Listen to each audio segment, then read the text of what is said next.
បាទបងប្អូនបាទតែនឹងកាត់បានមួយគ្រឿងទៅបាទប្រភេទ GS 300ពួកអបសិនពងមួយគាត់ទៅខ្យងឡានអត់ធ្លាប់មានប្រវត្តិបុកប៉ះបាទឡានស្អាតឯកសារគ្រប់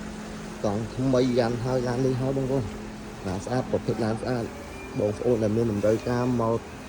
ចង់បានឡានស្អាតគឺអត់ខុសទេមួយគ្រឿងនេះបាទបងប្អូនអត់ខុសទេឡានថ្មីគាត់ទៅខ្យងណាបងប្អូនណាឡាន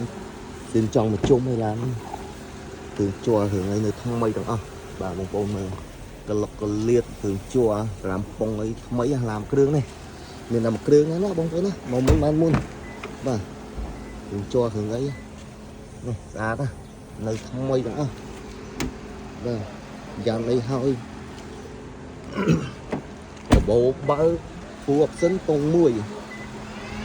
ឡានលេងហើយយ៉ាងហើយបាទផ្លាក់លេខ 2BS ឡាបាទបងប្អូនមើលមកជុំបងប្អូន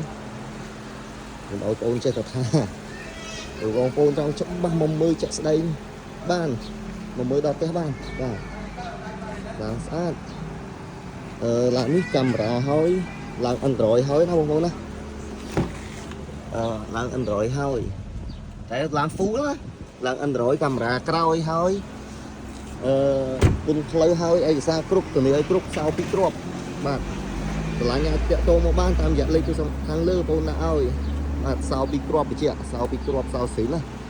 ពីគ្រាប់នៅទីគ្រាប់របស់វាហើយមកព័ត៌មានអត់អាចតាក់ទងបានតាម Telegram លេខខាងលើបងប្អូនណាឲ្យអរគុណច្រើន